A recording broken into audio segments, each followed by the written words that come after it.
team here. What we will be doing here in IIT Ropar. This is our campus, IIT Ropar campus at night time. And their campus architecture symbolizes the spirit of the engineering, science, and interdisciplinary research set within a carefully planned and the sustainable academic ecosystem. And these are my lab members. Yeah. My supervisor, Dr. Sayantan Ganguly, his research expertise was the hydrology, fluid mechanics, geothermal energy, geophysics, and seawater intuition. And this is my super senior, Dr. Shreya Ganguly. Her research expertise was groundwater hydrology and absorption of the heavy metals. My senior, Dr. Doran Banerjee, who is currently a postdoc in IIT Delhi. His expertise was groundwater hydrology, machine learning, artificial intelligence, and geophysical investigations. Here is me, Mr. Thallam Prashanth, groundwater hydrology, surface water hydrology, reservoir sedimentation, remote sensing and GIS, machine learning, and performing the geophysical investigations using electrical resistivity, tomography. And this is my junior, Mr. Abhishek Sonkar. His expertise was groundwater hydrology and geothermal reservoir modeling and fluid mechanics. And his Mr. Mansoor. His expertise was groundwater hydrology, crop modeling, and unsighted hydrology.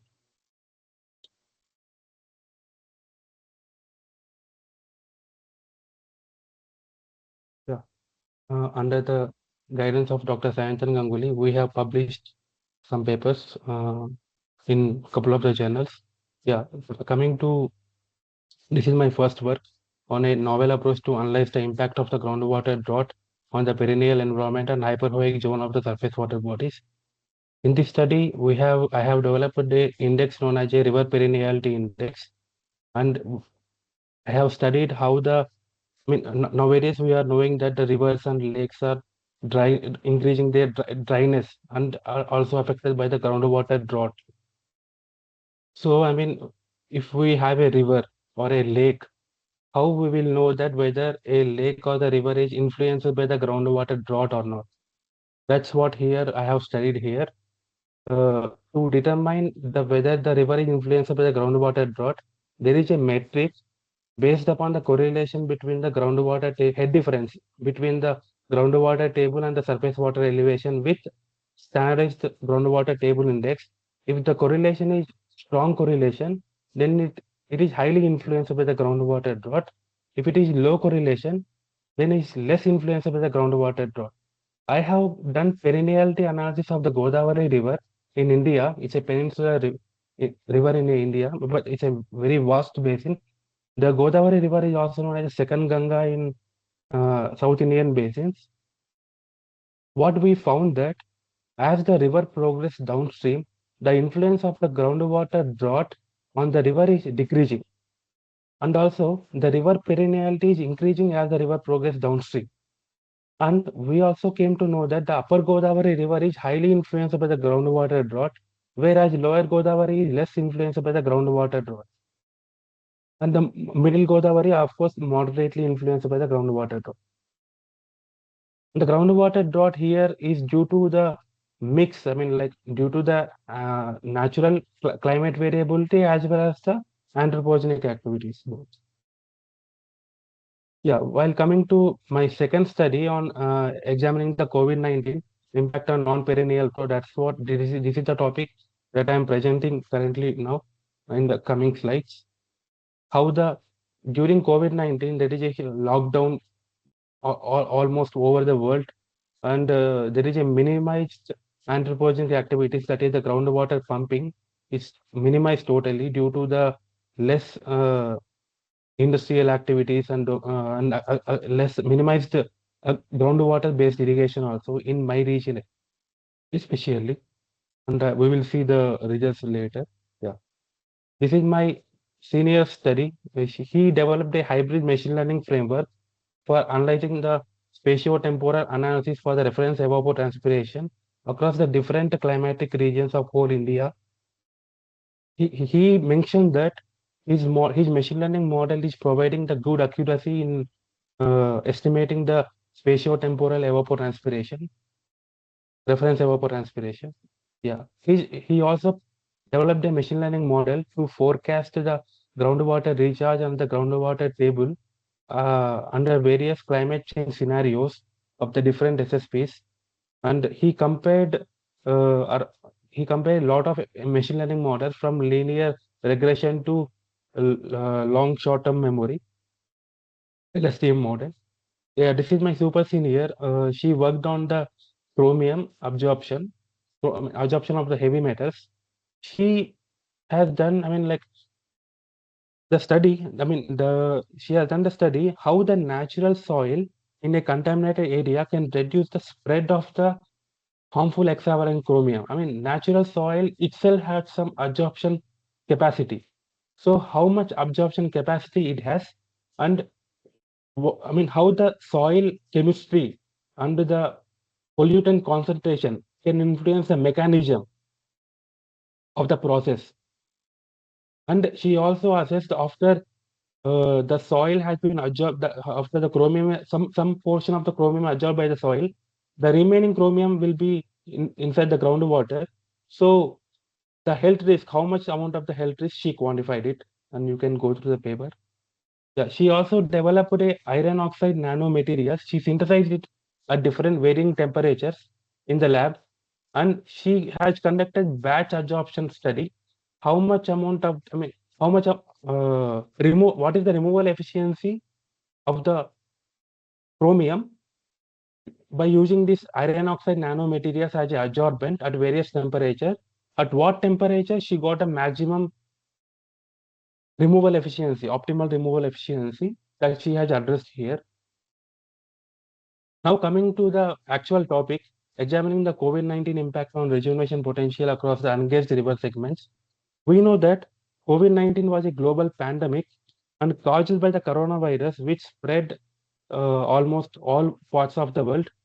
And during the COVID-19, I mean, it led to the huge health emergency, lockdown, and disruption in the daily life, and etc. And economically also, this is the it became difficult. This is the one phase that we have faced during the COVID-19. There is another phase of the COVID-19. What happened that we will be discussing now.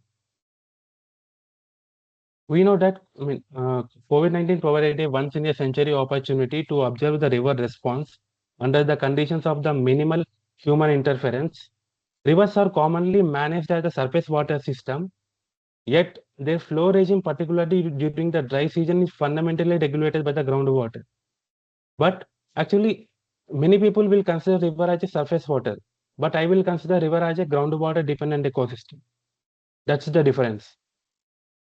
The river tend to fail first in areas where measurements are lacking. If you are not monitoring any surface water body, you will be not knowing whether it is how the behavior of the surface water body is varying with respect to space and with respect to time. So that's what here I will be addressing here. Most river deterioration occurs in ungauged and poorly monitored stretches. Even ungauged rivers leave measurable hydrological and ecological signature that can be detected using the satellite-based observations. And finally, the river rejuvenation is a process of restoring the river flow, ecological health, and the resilience by addressing the surface water groundwater interactions and the catchment scale pressures. There are some news that floated. The Indian rivers are in ICUs, like, yeah, they are drying fast. And there are some studies like how the groundwater depletion due to anthropogenic activities is triggering the base flow in the river Ganges. And there are some studies like how the drought is affecting the total water availability in various basins. And this is my study on how the groundwater drought impact on perennial environment. This is a conceptual background. I'm just I want to touch some basics for you. A river is a naturally flowing water course that accumulates freshwater nutrients and sediments from various upland tributaries. It usually collects whatever the things that from the upland tributaries and transport and distributes them in the lowland regions and then drains into the ocean. River flow regimes are governed primarily by the groundwater surface water interaction, whereas precipitation acts mainly as a transient hydrological trigger. We know that precipitation, I mean, during the monsoon season only, during the June to September only, we will be receiving maximum amount of rainfall. only 3-4 months. But the remaining months, it actually depend on the groundwater itself only. The surface water and groundwater function as an integrated system rather than as independent entities. They are hydraulically connected through the continuous surface and subsurface exchanges within an integrated hydrological continuum. There are types of the groundwater surface water exchange processes that I will be discussing now.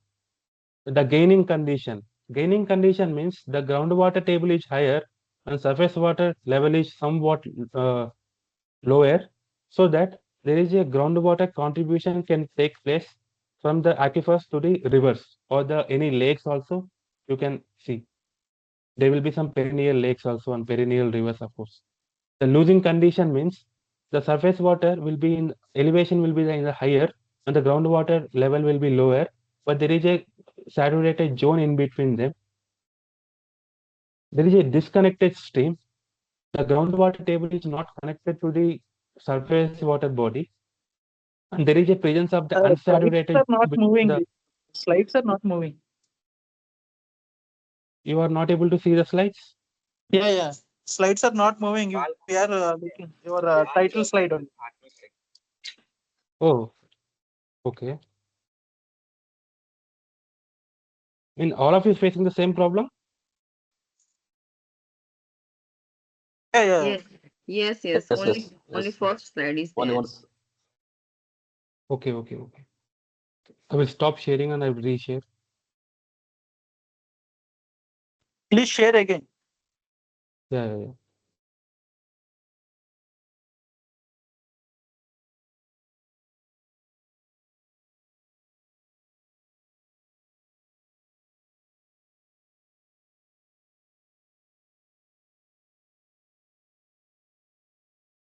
Can you able to see now? Yeah. Yes, sir. Okay. Yeah, I will continue my presentation again once, just briefly. Yeah, this pic was the glimpse of the IIT Ropar campus at night, and the campus architecture symbolizes the spirit of the engineering, science, and integrated research, and set within a carefully planned and academic ecosystem. And yeah, these are my lab members, Dr. Sayantan Ganguly, assistant professor. Yes, sir. These And all this is are the completed, sir. Please go through okay, the okay. PPT. This one also is also have you seen? This already we saw this one. Okay. This one? This one. From this one, actually, no one. Okay. So while coming to introduction, COVID-19 provided a once-in-a-century opportunity to observe the river response under the conditions of the minimal human interference. We know that, during the COVID-19, huge lockdown happened and all the people are, inside their home, and there are less agricultural activities and the industrial activities. So we will know, we will see how the positive change happen in the environment. And rivers are commonly managed as a surface water system. If their flow regime, particularly during the dry season, fundamentally regulated by hidden groundwater, rivers tend to fail first in the areas where the measurements are lacking. If you are not measuring the surface water body, and you don't know whether it is deteriorating or rejuvenating, so that's why it is essential to monitor the behavior of the surface water body, whether it is gaining or losing. What is the type of the behavior? What is the state? Whether it is perennial or non-perennial, losing or gaining, like that. Most river deterioration occurs in ungauged and poorly monitored stretches. Even ungauged rivers leave measurable hydrological and ecological signature that can be detected using the satellite-based observations. River rejuvenation is the process of restoring a river flow, ecological health, and resilience by addressing the surface water groundwater interaction and the catchment scale pressures. Yeah, these are some of the news that has been floated.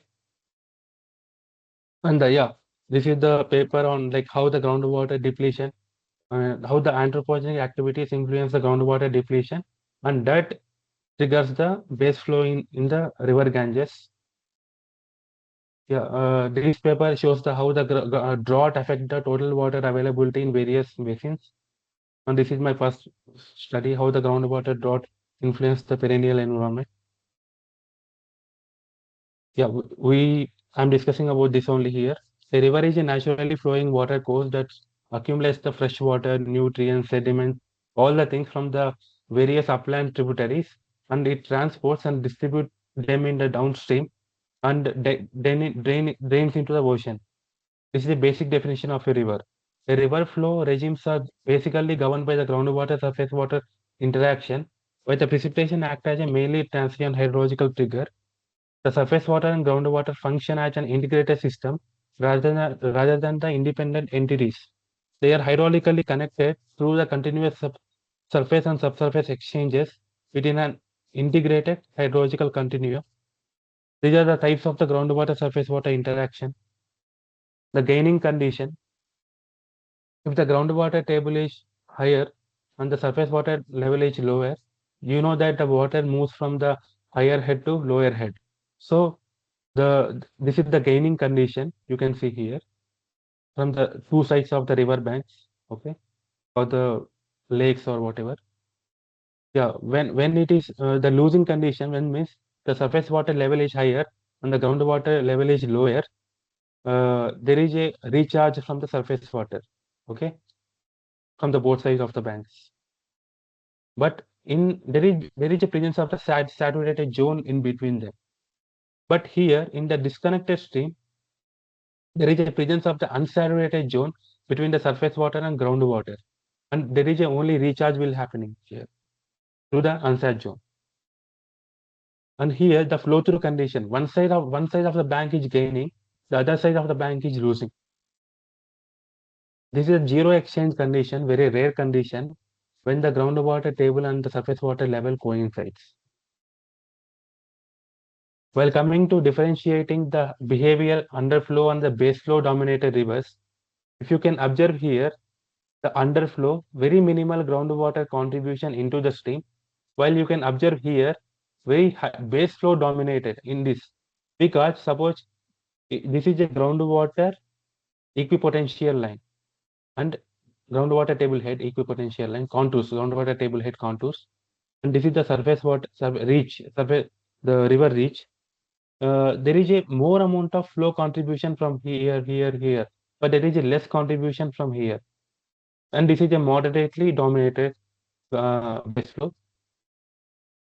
And the losing stream means you can see you can differentiate easily the gaining here and the losing here. The shape was quietly opposite, and this is a the groundwater table head contour, and this is the stream, and there is a recharge is happening from this river to the aquifers, and the disconnected stream. And if you can see the surface water level is 101 and the groundwater table is at 70. So there is a disconnectivity between the groundwater table and the surface water level. This is the flow through condition. One side of the bank is higher the groundwater level and the other side of the bank is lower groundwater level. And the zero exchange stream, if the groundwater table and surface water level coincides, the flow cannot happen like there is no contribution, but they can flow parallelly along the river. Yeah, you can see the different type of the rivers: perennial, intermittent, and the ephemeral rivers. In the perennial rivers, always the groundwater table will be higher compared with surface water level. Mainly maybe during the monsoon seasons, due to huge amount of rainfall, floods can come. So the surface water level may increase during the monsoon season, but in the post-monsoon and the pre-monsoon, always the groundwater table will be higher. And as the river progresses downstream, the discharge should increase in the perennial streams. Yeah, while coming to intermittent, the groundwater table will be higher. I mean, compared with surface water level will be higher during the post monsoon, but during the pre monsoon it will be the groundwater table will be declining and less amount of contribution. Therefore, the river will be dried. And intermediate is commonly known as a seasonal river, but a ephemeral river it will be always disconnected with the groundwater table. Whenever rain happens, only the river has the potential to flow. Yeah, these are the references, the figures. These are the objectives of my study. Performing the satellite derived bathymetry analysis for the river cross sections, identify the ungauged river cross section influenced by the groundwater drought, and determining the degree of the river rejuvenation susceptibility for the lower Penna River, and validation of the river rejuvenation susceptibility by using the depth duration curves and the standardized total water storage anomaly obtained from the GRACE.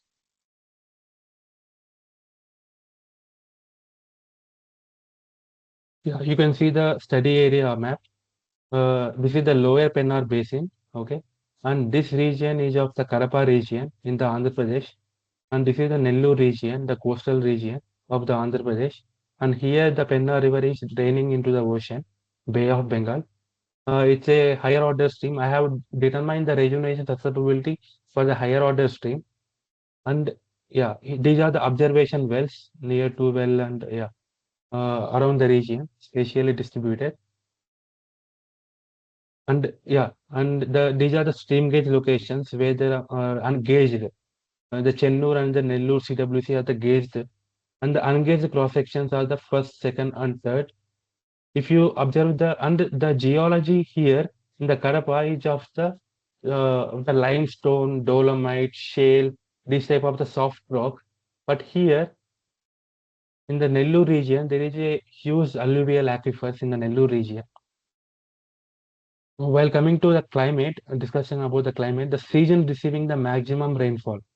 Here you can observe in the Kadapa region, huge amount of rainfall is during the rainy season, that is the June to September, due to the southwest monsoon. But in the Nellore region, huge amount of rainfall is during the autumn season, that is the retreating monsoon. I in I can definitely know that you will be knowing the concept of the southwest monsoon and the retreating monsoon, that you are aware. I'm assuming that. Yeah. And season with maximum groundwater table. Due to the maximum rainfall during the rainy season, the groundwater table is increased during the autumn season. There is a lag between the rainfall and the groundwater table. And here, if you can see, observe here in the Nellore region, due to the rainfall in the autumn season, the maximum groundwater table is during the winter season. So, I mean, again, the season with minimum groundwater table. Here, normally we will observe the minimum groundwater level during the pre-monsoon, because I mean, people will be pumping the water during the pre-monsoon season.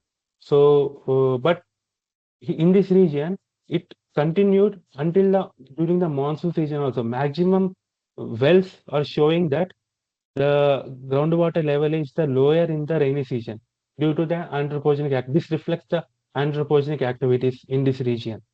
But here, some are saying that, I mean, some wells are showing that autumn season, some wells are showing that rainy season, like that. Yeah, while coming to and some wells are showing the summer season also here. Yeah, while coming to the flow duration curve, when if the flow duration, the slope of the flow duration curve is very low, then it is the river will be having the huge potential of the perenniality. But it is following to zero. It is suddenly falling to zero. That means the slope of the curve is steep. That itself signifies that it's a non-perennial river. And there are some terminologies we will be using in this study, known as a standardized groundwater table index, that I have developed in my first work. It is determined by the CDF of the fitted distribution, best fitted distribution, minus the mean of the CDF divided by standard deviation of the CDF. It signifies the magnitude of the groundwater drought.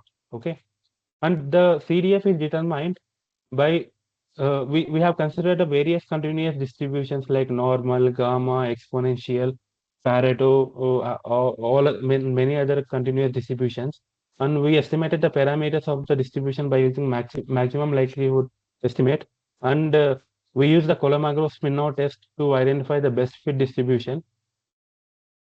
And we use that distribution CDF here to determine the HWTI, and we also determined I developed another number known as a spontaneous regeneration potential number.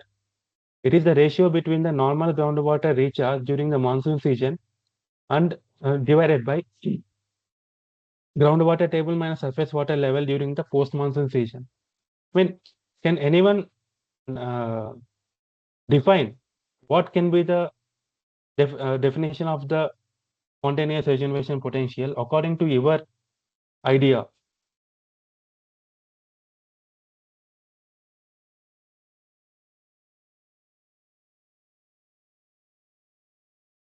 Okay. Are you able to hear me? Yes, yes. Okay. Okay. I mean, rejuvenation potential is nothing but, I mean, like whether the river has the river and the climate, I mean, the basin geology as well as the climate, is it having the natural recovery or not? I mean, to know whether spontaneously it has the ability to recover itself without any human interactions like artificial recharge structures. You don't have to always implement the artificial recharge structure. If the river has the ability to recover itself, then you can just leave it like that. It will rejuvenate automatically, and that the SRPN will tell the magnitude whether it has the potential to recover or not. If the SRPN is greater than 0, then it has the spontaneously it can rejuvenate, the river can rejuvenate itself. But if it is less than 0, then some artificial recharge kind of that things to be done to rejuvenate the rivers, like check dams or any other technique. Uh, while while coming to the stage of extraction, it is the ratio between the annual groundwater extraction. Like annual groundwater extraction can be like irrigation, domestic, industrial, cumulatively divided by annual extractable groundwater resources into 100. I mean, it is normally you can say that suppose if you are earning around 50,000 rupees, but your monthly expenditure was around 1 lakh.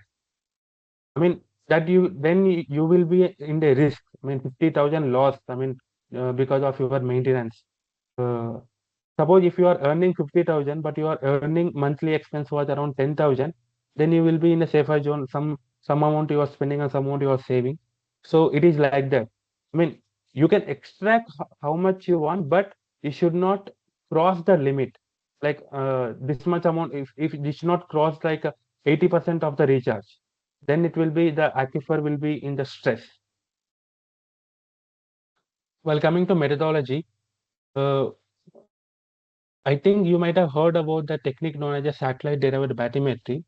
The satellite derived bathymetry basically relies on the principle that the statistical relationship between the amount of the energy reflected from a water column that a sensor can detect and the depth of the water.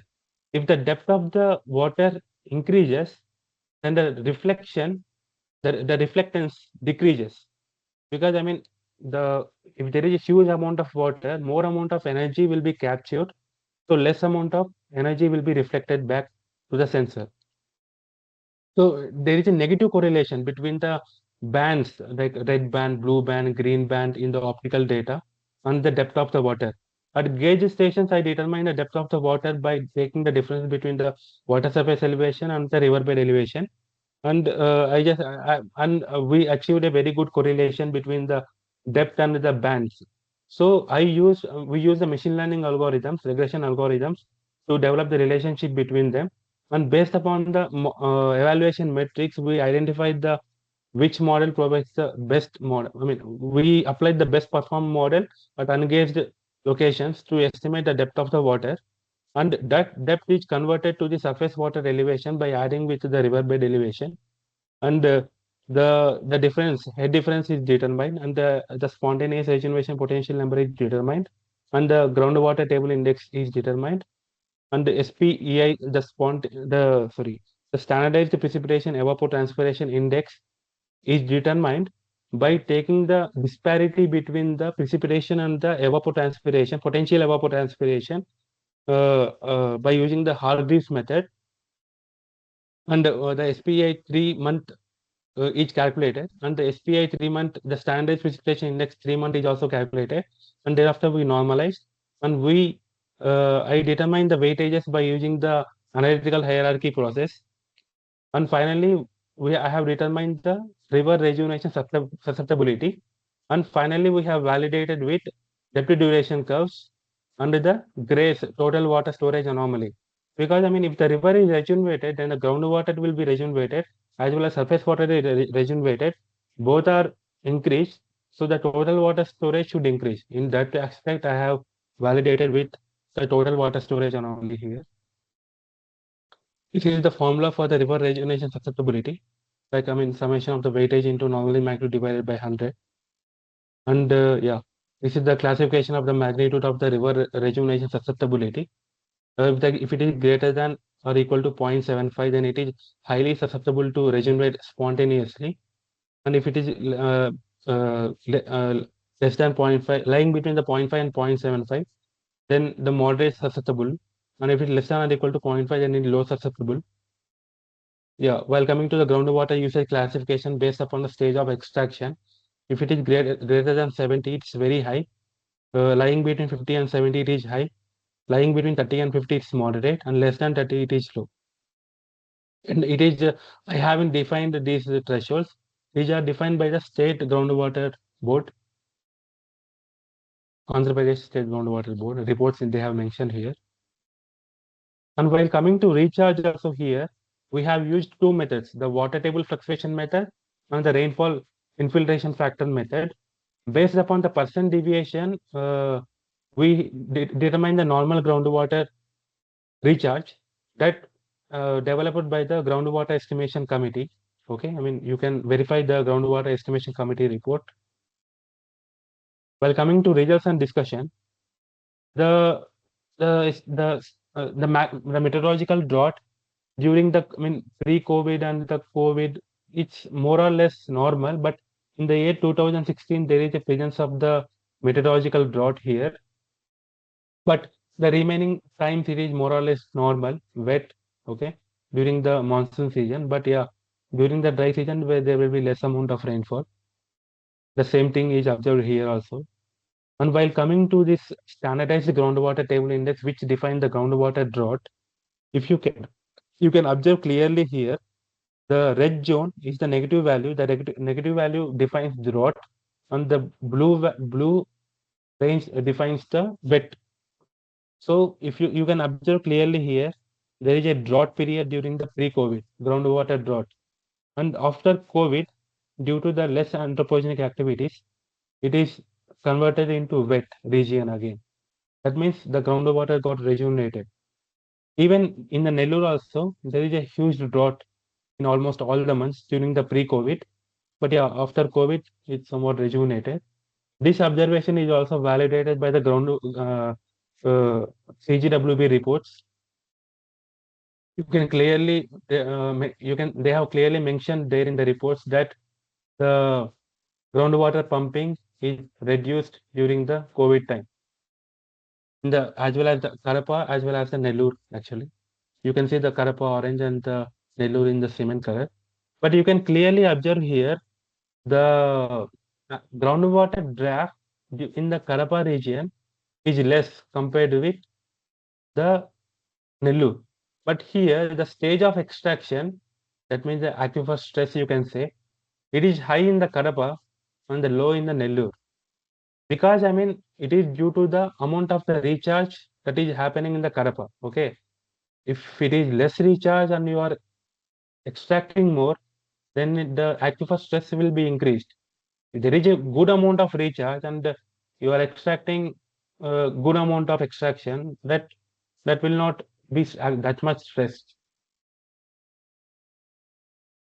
Yeah, while coming to this satellite derived bathymetry model, we have compared the support vector regression and the random forest, decision tree, and the XGBoost. Here, I mean, you can while comparing all the metrics, we came to know that the random forest is providing the better accuracy compared with all other metrics. And yeah, but it is sometimes it will during the monsoon season due to the cloud cover or the sediment concentration, the uncertainty will be higher during the monsoon season.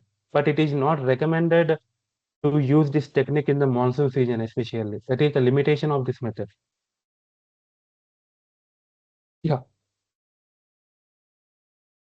While coming to the here, you can see the groundwater table minus surface water level during the head difference during the various regions at Chennur region, Kadapa region.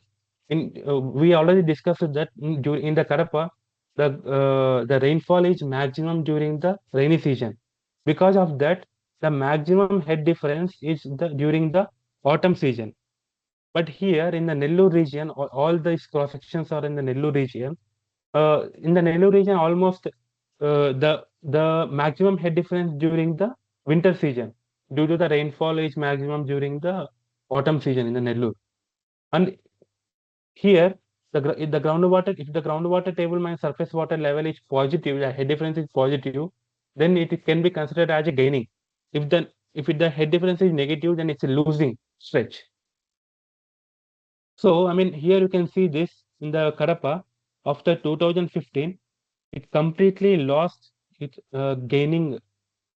At least before 2015, there is at least some time period it has a gaining potential, but from 2015 it completely lost its gaining nature, and the dryness in the river is increasing in the Kadapa stretch actually.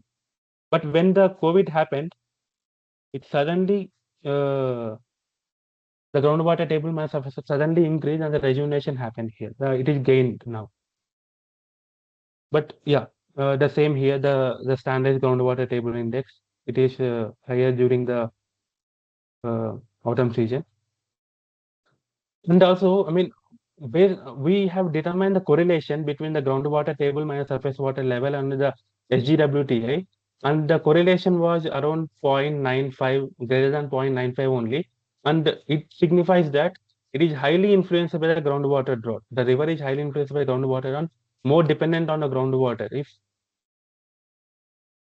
And this is the spontaneous rejuvenation potential during the post-monsoon at different cross-section of the Pennar River. And you can see that almost all sections were rejuvenated during the COVID time. And automatically the river rejuvenation susceptibility also increased during the COVID time.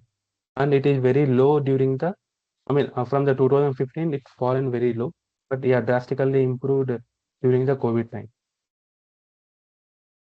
And you can see the depth duration curve, and those observations are validated by the depth duration curve from the field data. Yeah, you can see this. This is the depth duration curve before pre-COVID, and this is the depth duration curve after COVID.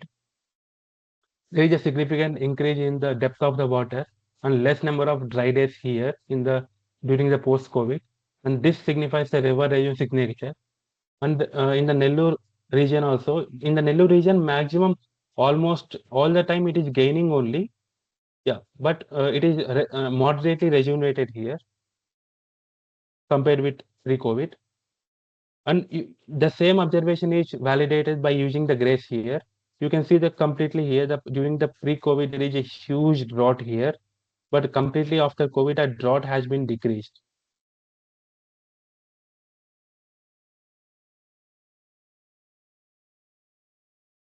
Well, coming to conclusions, understanding how the ungauged river segments behave is essential in the context of climate change and effective water resource management.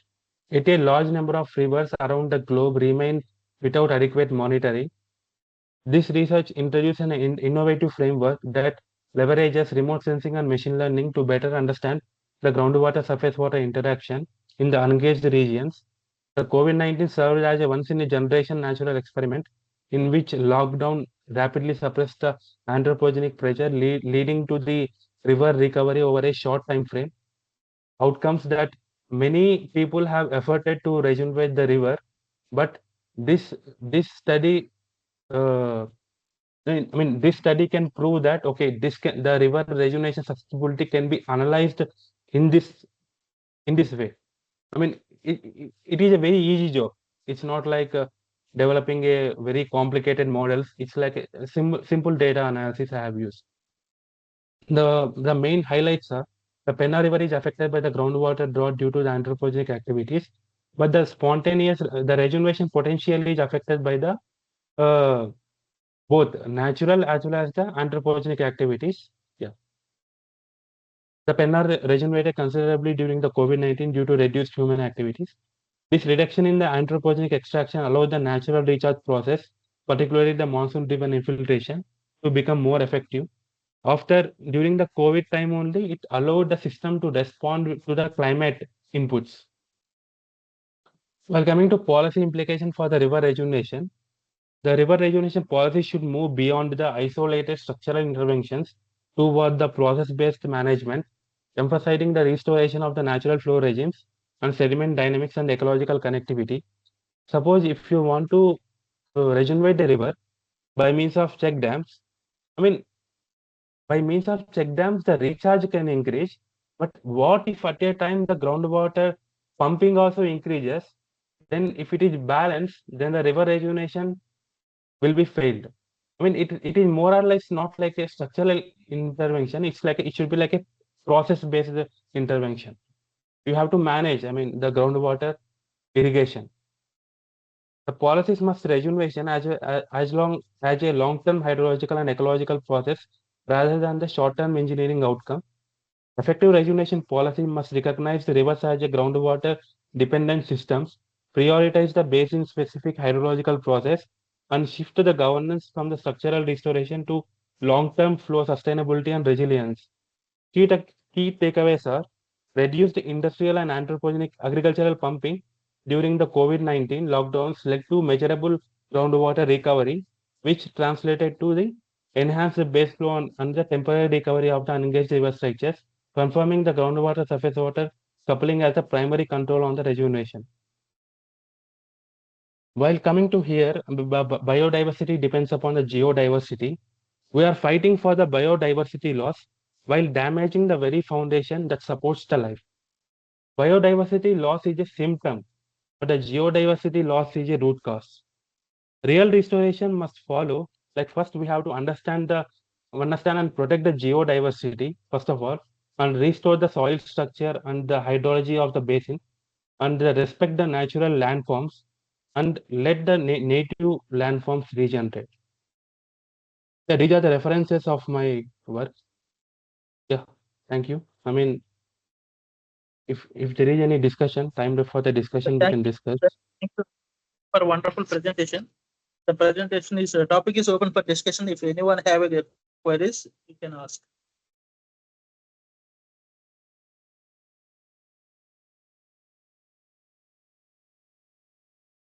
Any doubts or suggestions? Yeah, I mean, I would like to hear the suggestions or the opinion on this topic for you. I mean, I don't know, I mean, whether your suggestions will help to revise the basic idea of the concept also. Yeah. Good morning. Hello, sir. It's really a nice presentation. Yeah. Yes. I just one. Yeah. Yeah. Whatever you have given in your presentation, it was nice. First of all, I just want to know about, it's a general knowledge for that. Your research work is basically based on the satellites data and CGWP and Central Groundwater Board databases on that. You Yes, have ma'am. not Yes, taken ma'am. any samples because it's a groundwater and all the, I think your deeper knowledge on that. So I Yeah, think yes, it's ma'am. But helpful in we have the collected the field data also, ma'am. We have collected the field data, depth duration curves from the Central Water Commission also. We have validated those observations with the field data, depth duration curves. See, in your presentation, you are basically your topic is depend the impact of COVID-19, right? Yes, ma'am. You Yes, have ma'am. Yes, already ma'am. mentioned in the last this conclusion from the I think 2002 onwards you have right Yes. 2002 Yes, to ma'am. 2020 23 data is Yes, ma'am. available. So Yes, ma'am. before Yes, ma'am. that it's drought and during only in the period of COVID it's recover, right? Yeah. So Yeah.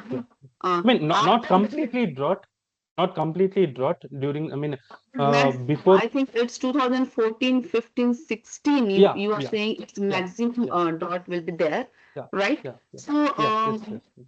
it's and after COVID only if we consider from 2020, 20 and 21 maximum two years if we Yeah, yeah, consider. yeah. So 22, 23, 24, 25. Do you have a recent data also? Means after that, you can compare before COVID, Okay, these yeah. types of data, during COVID, these types on, and after that, again, it will be.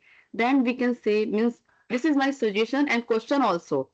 If Okay, I am okay, wrong, please suggest me. Means okay, what? okay. Why? Because I am asking, is it really because of COVID-19 impact?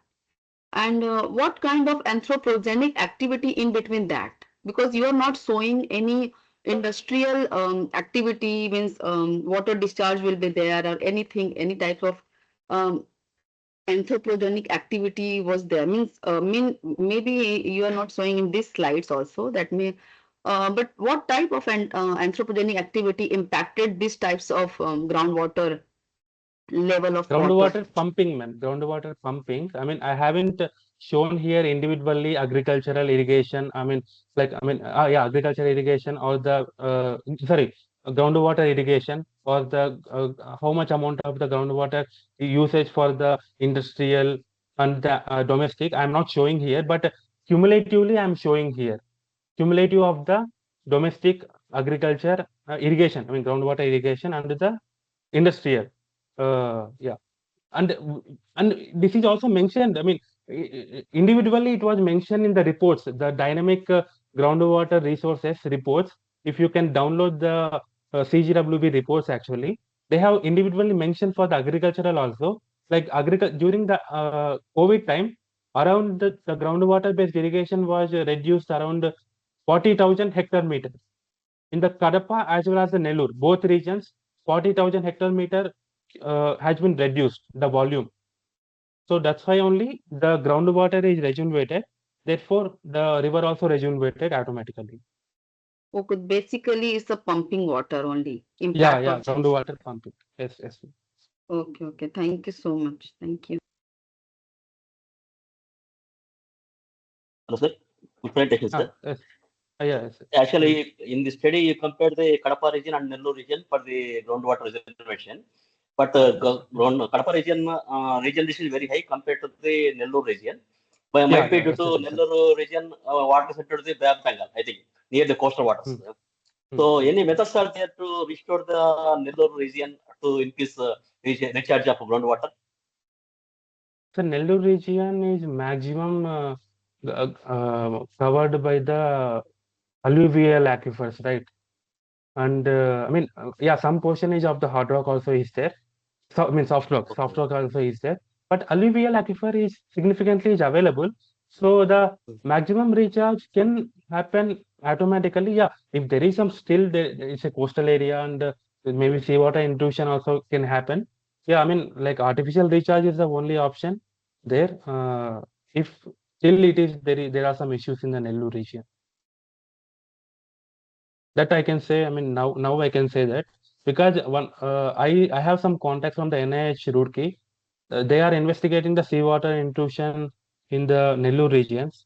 So I came to know from them that there is a significant seawater intrusion, and they have done the isotopic studies also that the groundwater contamination vulnerability is there due to the seawater intrusion. Yeah, I mean, now I can say that, yeah, maybe personally you can contact me later. We can discuss deeply. Okay, one more thing, sir. Actually, Yeah, remote yeah, sensing. yeah. sorry to interrupt. One Yes. more thing is there. You have not mentioned the precipitation data of these all the years. Means, is there any issue? No. I can present, but yeah, I have presented the standardized precipitation index Means instead what of was that. the precipitation level in that year and the COVID level? I Acha, I think mean, it which is more or less normal only, ma'am. I mean, it's more or less, yeah, somewhat good amount of rainfall only happened during that time. You can see here during the SPI. Where is this cursor here? Yeah. During the COVID, I mean, in the Karapa region, 2021, there is a huge blue. Yeah, the 90. Yeah, more or less normal only, ma'am. I mean, it is wet time only that time actually. More or less normal rainfall happened. Can I ask a question, please? okay, thank you. Yeah, yes, ma'am. Okay, so from a lay person's perspective, what I have understood from your presentation is that during the COVID or post COVID-19, anthropogenic activities had stopped, Yeah, right? Then, yeah, there yeah, was yeah, industrial activity going on, and that is how the groundwater rejuvenation happened, or similar yeah, activities. yeah, So yeah, now, what yeah, do you think that we should have some phases of, like, kind of a lockdown kind of phases, because obviously industrial activity will not stop. yeah, yeah. Post COVID, all those activities, human industrial activities will not stop. Other things would continue as they are. So do you think that, I mean, what do you propose? How do we go ahead? Because Actually, that ma'am, was in a, that was, yeah.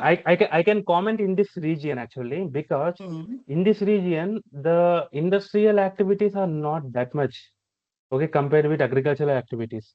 Agricultural Okay. activities are huge nowadays. I mean, in this region. So I mean, we have to manage the groundwater irrigation compared with surface water. I mean, we have to proper management strategy we have to propose. I mean, in this region mainly to rejuvenate the river. A similar exercise could be done for other regions as well, other states. Yes, yes, ma'am. Yes, ma'am. Yes, ma'am. Yeah, Don't yeah. you think if we could do that, I'm sure we'll get a better perspective of the pan India picture of how whatever happened, during that period when Yeah, the yeah, yeah. industrial Yes, ma'am. Yes, activities ma'am. stopped, especially around rivers and nearby areas. Yeah, yeah, yeah, yeah, yeah, yeah, yeah. But yeah, I mean, again, it depends upon the data that we are collecting. I mean, it is a huge data. I mean, nowadays the data is the issue. And yeah, I also discussed it with my supervisor. He also recommended to perform the Pan India study. But yeah, due to the data issues, I am not able to do in Pan India scale. Yeah, I mean, in future I will see, ma'am. I'm sure you can approach the Ministry of Environment and Forest and they'll be ready to help you. Okay, okay, okay, ma'am. Okay. I will discuss with my supervisor and I will let you. Anyways, good work. Yeah, thank you, ma'am.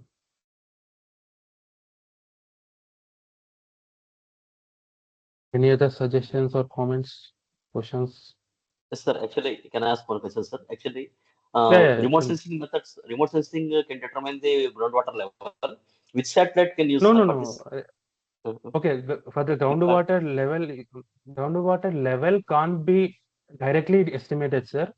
But groundwater Okay. storage anomaly can be it can be estimated indirectly by using the GRACE data. Okay. Actually, So, GRACE, it will estimate the gravity. From the gravity, they will interpret the geodesy people will interpret the total water storage anomaly that is publicly available. The total water storage anomaly at 1 degree resolution, it is available freely. You can access it. Uh, from the total water storage anomaly, you have to deduct the surface water storage, canopy water storage, and the soil moisture storage anomalies. Okay, to determine the groundwater storage anomaly. And thereafter, you have to validate the groundwater storage anomaly with the field groundwater level observation. okay. Okay. Okay, sir. Thank you.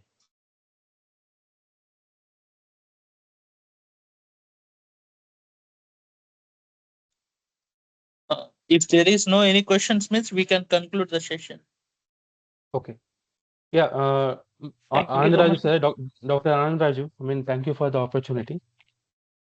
Yeah, And thank yeah, you, sir. I Thank you hope. for a wonderful presentation. Yeah, I hope. Yeah, I mean, it went well. I hope it went well. Yeah. Thank you. It is a wonderful and a knowledgeable and a Yeah. insight presentation. Thank you, Yeah. sir. Yeah. Yeah. Thank you, one Okay, and sir. all, for the Thank you so much. participation. Thank you. I will stop the sharing. Okay. Thank you. Bye. Thank you. We can meet again on next week. Thank you, sir.